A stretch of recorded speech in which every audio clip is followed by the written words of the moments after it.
He gave me his number and said hanging out with us was fun. He occupied my thoughts for the next few days, but I wasn't alone in this dilemma. Almost all the girls in the league liked him and wanted to date him. But no one made a move on him because of our girl code.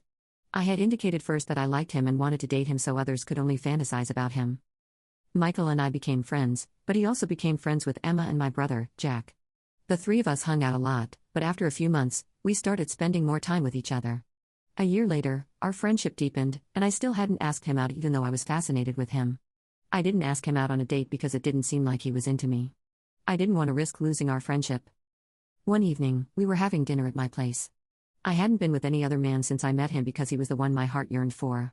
And I had never felt this way about any man. I looked into his eyes and realized I was in love with him. I couldn't help myself. I told him that I liked him and wanted us to be in a relationship. Shock flickered across his face, but he got over it quickly. He reached for my hands and hugged me. Michael told me he liked me a lot, but as a friend, and he had never entertained romantic thoughts about us. This was the very thing I was afraid of, losing our friendship. My heart was broken, but I assured him we would still be friends, and nothing would change. Michael said he wasn't ready to get into a relationship, and even if he were, it wouldn't be me. He hugged me, and before he left, he told me I was a wonderful person.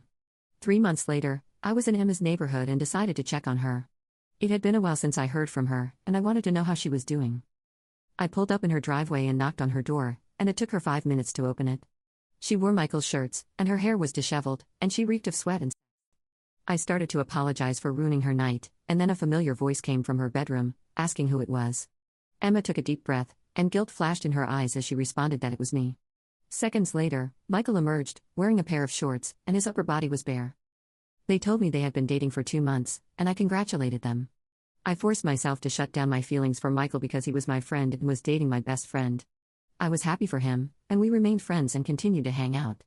Seeing them being all lovey-dovey in front of me didn't make me feel anyway. I stopped playing for the local league as I had been promoted to CFO of my company, and my schedule had gotten busy. I couldn't hang out. My brother, Jack's girlfriend, proposed to him, and he started to plan his wedding. He asked Michael to be one of her bridesmen, which rekindled their friendship. Jack loved to throw parties, and every one of them he had, Michael and Emma were there. We still joked and texted each other often. And on the days I could get away from work, I would attend one party or the other with them. Each time I saw Michael, he looked prettier and happy. He'd give me a big hug, usually bigger than the one he had given me at a previous event. He'd ask me about work, and I'd do the same, and he'd tell me about his relationship with Emma. A few months after the last time we met, Emma and I were at a local pub when a man came in and kissed her. I was surprised, and I couldn't hide my anger when she introduced the man as her boyfriend. I left afterward and called Michael to find out what was going on between him and Emma, and he told me they had broken up. When I told my brother, he wasn't surprised.